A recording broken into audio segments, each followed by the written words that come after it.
Mark's name. Also marking the loss of Squadron Leader Mark Long.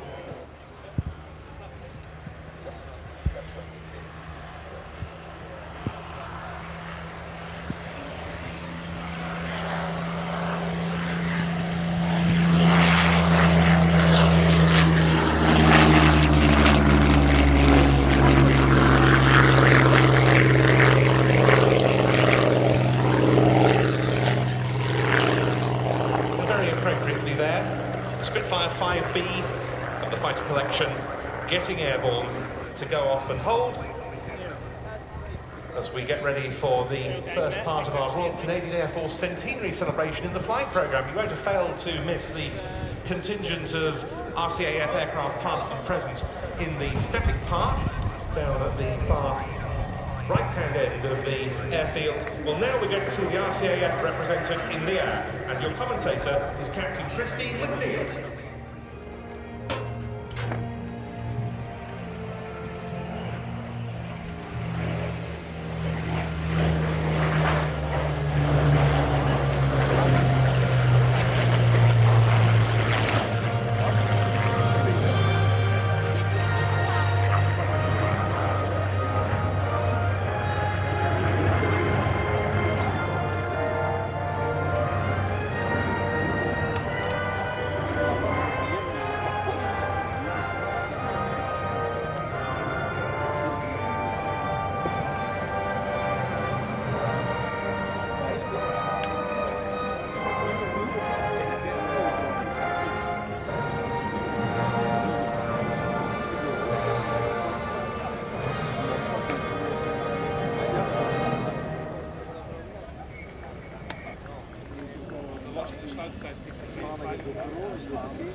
Of aircrew at its facilities around Canada, and on the front line 44 squadrons of the RCAF served within the Royal Air Force.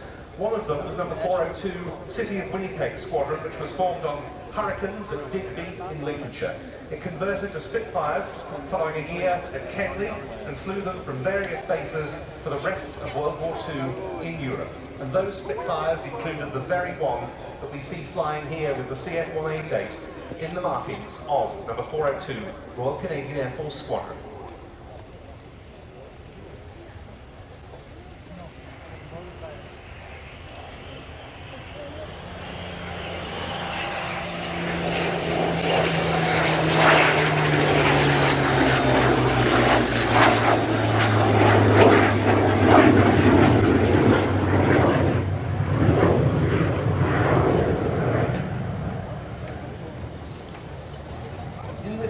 Heritage flight display, number 402 Squadron symbolises our shared air power heritage between Britain and Canada.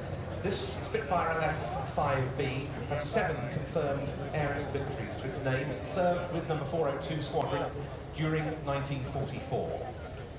Among many other operations, 402 took part in the Dieppe raid of 1942. During 1944, it was involved in Operation Overlord, the Allied landings in Normandy, and the Arnhem landings. In total, during wartime, it flew 10,504 sorties for the loss of 47 of its pilots, including 36 who were left killed or missing. It's credited with 49 enemy aircraft destroyed, as well as 5 D-1.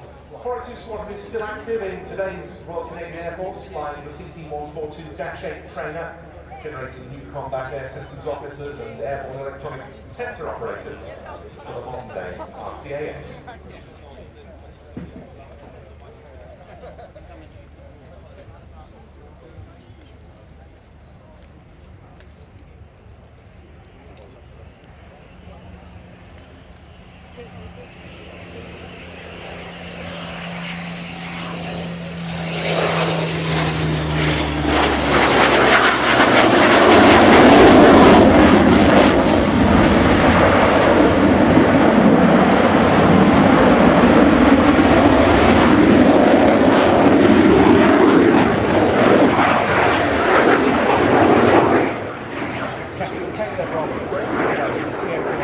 From 45 Tactical Fighter Squadron at Canadian Forces Base Baggetville one of a number of modern RCAF aircraft here. Quite a lot more of them can be found in the static display at the far right-hand end of the airfield, along with representatives of the RCAF's history, the de Havilland Canada Chipmunk of the Shuttleworth collection, and the de Havilland Vampire of the Norwegian Air Force Historical Squadron. Both of them founded in the 1980s by Stephen Gray.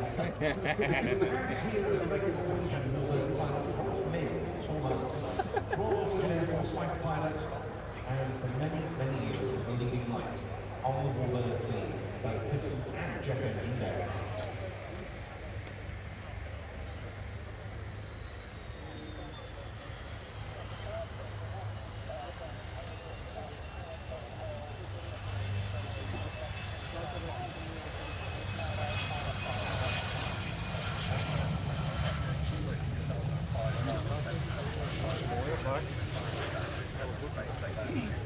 That's a great one.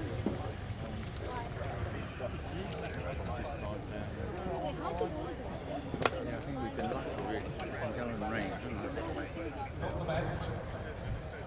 A very poor view over the nose, so curving into land, keeping the runway in sight for as long as possible before rolling out. So with crosswind now from his left onto tarmac runway. Relatively quickly landing. Well inside of the crosswind limitations, but tailwheel aircraft, the central gravity is behind the main wheels, which means the aircraft always wants to rotate and go tail first. Beautifully done there by Rolf Neal, who last displayed the aircraft in the MiG-15 back in 1997. He's going to swiftly backtrack because we're now going to bring our next display aircraft in. It's operating from its... And this is the first season in which a more complete roll demonstration, as opposed to just a series of flypasts by this aircraft, has been on offer.